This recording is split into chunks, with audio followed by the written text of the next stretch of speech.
የጉንዳን ጉልበትና የሴት ብልሃት። በድሮ ዘመን አንድ አባቱን ሲያገለግል የነበረ ካሳ የሚባል ወጣት እንዲህ ሲል ለአባቱ ይጠይቃል። አባዬ፣ አባትም እናትም ሆነህ አሳድገኸኛል።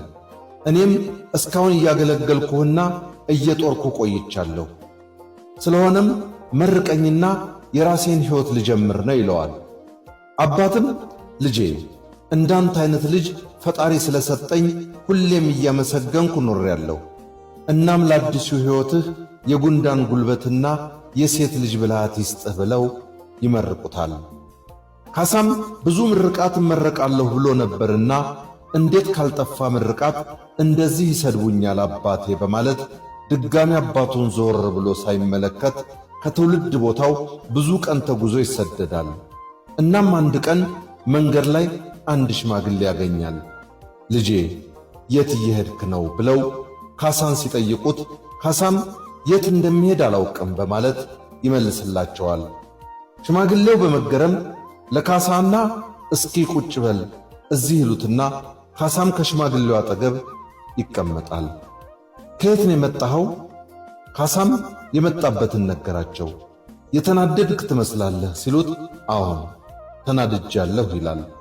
በል እስኪ ምንድነው ያናደድህ ሲሉት ካሳም ከሕፃንነት ዕድሜ ጀምሮ እስካሁን አባቴን ሳገለግል ኖርኩኝ። እናም አባቴ መርቁኝና አዲስ ሕይወት አዲስ ጎጆ ልጀምር ነው ስላቸው የጉንዳን ጉልበት የሴት ልጅ ጉልበት ይስጥህ ብለው ረገሙኝ ብሎ ለሽማግሌው ይነግራቸዋል። ሽማግሌውም ልጄ አባትህ አዋቂና ብልህ ሰው ናቸው ይሉትና ና ብለው ወደ አንድ ትልቅ ድንጋይ ይቀርባሉ። ሽማግሌው እስኪ ይህን ድንጋይ ገልበጥ ብለው ይነግሩታል። ልጁም በተነገረው መሠረት ድንጋዩን ሲገለብጠው ጥቂት ጉንዳኖች ግን ብዙ እና የተለያየ እህል ተሰብስቦ ይመለከታል። ሽማግሌው ልጄ አየህ አይደል የጉንዳኖች ጉልበት፣ ጉንዳኖቹ ትንሽ ናቸው፣ ግን ሌትና ቀን ከተለያየ ቦታ ስለሰበሰቡ ነው ይህንን ያጠራቀሙት። እናም አባትህ ትልቁም ምርቃት ነው የመረቁህ ብለው ሁለተኛውና የሴት ልጅ ብልሃት ና ላሳይ ብለው ይወስዱታል። ሽማግሌው ና ብለው ወደ ቤት አጠገብ እንደቀረቡ በል ልጄ ወንዝ ውሃ ለመቅዳት ሄዳለችና ስትመጣ ውሃውን አንተ ቤት ውስጥ ታወርድና እናም ካወረድክ በኋላ ጡቷን ጭብጥ አርገህ ልቀቀው ይሉታል። ልጁም እንዳሉት ውሃውን አወርዳለሁ፣ የልጅዎን ጡት ግን አልጨብጥም ይላቸዋል። ሽማግሌው እኔ ነኝ ያዘዝኩህ አትፍራ ይሉትና ካሳም እየፈራ የተባለውን ልጅቷ ስትመጣ ቤት ውሃውን እንዳወረደ ጡቷን ጨበጥ ሲያረግ ልጅቷ ውይ ብላ ትጮኻለች።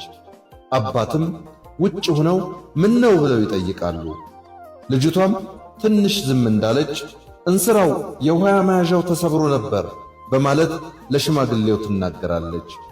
ሽማግሌውም ይሰበር ሌላ ይሰራል ለምን ትደነግጫለሽ ይሉና ካሳም ከቤት ይወጣና ወደ ሽማግሌው አጠገብ ቁጭ ይላል።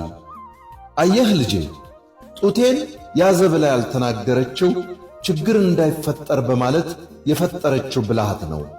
እናም አባትህ የሴት ልጅ ብልሃት ይስጥህ ያሉት ሁሉን ነገር በዘዴ በብልሃት እንድታልፍ የመረቁህ ምርቃት ነው ይሉትና በል አሁን ሂድና አባትህን ይቅርታ ጠይቅ ይሉታል። ካሳም አባቱን ይቅርታ ጠይቆ ያቺ ለመጀመሪያ ጊዜ ጡቷን የነካት የሽማግሌው ልጅ ሽምግልና ልኮ በሚያምር ባህል ድል ባለ ሰርግ አገባ። የሚያምርና የሚያስቀና ኑሮ መኖር ጀመሩ።